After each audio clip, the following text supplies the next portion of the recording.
seul ou à deux, en couple ou entre amis, toutes les occasions sont bonnes pour regarder un film au cinéma ou sous la couette. Et pour la Saint-Valentin, l'amour est à l'honneur. Quels classiques doivent faire partie de votre liste? Quelle comédie romantique reste indémodable, malgré le temps qui passe? Téléstar vous révèle sa sélection. Parmi les classiques américains, on retrouve bien évidemment Julia Roberts dans Pretty Woman, de Gary Marshall, ainsi que Coup de foudre à Notting Hill, de Roger Mitchell. Dans le premier, elle campe le rôle d'une prostituée dont le client, joué par Richard Gere, tombe amoureux. Dans le second, elle est une célèbre star américaine qui s'éprend d'un Anglais inconnu, joué par Hugh Grant. Plus de 20 ans après leur sortie, la magie opère toujours. En 2001, le phénomène Bridget Jones de Sharon Maguire envahit les écrans. Face au personnage campé par Renée Zellweger, les spectateurs sont partagés entre rire et tendresse.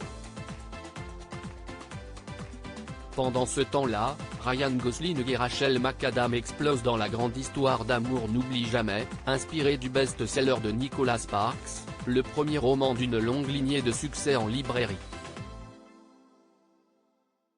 Des histoires d'amour impossibles. Dans la catégorie des grands films d'amour, Quand Harry rencontre Sally reste un classique. Le long métrage de Rob Reiner raconte comment ces deux anciens étudiants de la faculté de New York, qui se détestaient, se retrouvent 5 ans plus tard et tombent amoureux. On ne laisse pas bébé dans un coin. Qui peut oublier Patrick Swayze dans Dirty Dancing?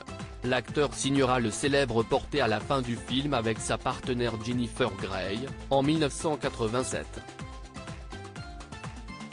Une histoire d'amour impossible, qui prouve une fois de plus que l'amour n'a pas de limite.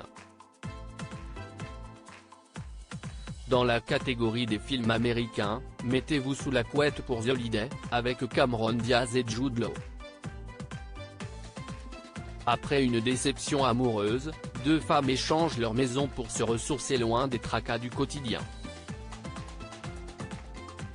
Mais c'était sans compter sur l'amour venu frapper à leur porte. De l'arnaqueur au fabuleux destin d'Amélie Poulain du côté des films français, quels sont les plus grands succès? Audrey Tautou crève l'écran dans Le fabuleux destin d'Amélie Poulain de Jean-Pierre Jeunet, en 2001. Un film tourné au cœur des paysages romantiques de Paris et récompensé de 4 Césars. Dans L'arnaqueur, Vanessa Paradis croise la route du briseur de couple professionnel, Romain Duris. Et si tout était une comédie, ce dernier ne restera finalement pas insensible au charme de la belle, qui doit se marier avec un autre. Dans Jeux d'enfants, Marion Cotillard et Guillaume Canet tombent amoureux devant les caméras. Mais aussi derrière. Nous sommes en 2003 et Yann Samuel choisit les deux acteurs pour camper les rôles de Sophie et Julien, qui jouent depuis leur tendre enfance à Cap ou pas Cap, mais quand est-ce que le jeu s'arrête? Depuis, les deux acteurs sont amoureux dans la vraie vie et ont eu 2 enfants, Louise et Marcel. Car si est aussi ça, la magie du cinéma.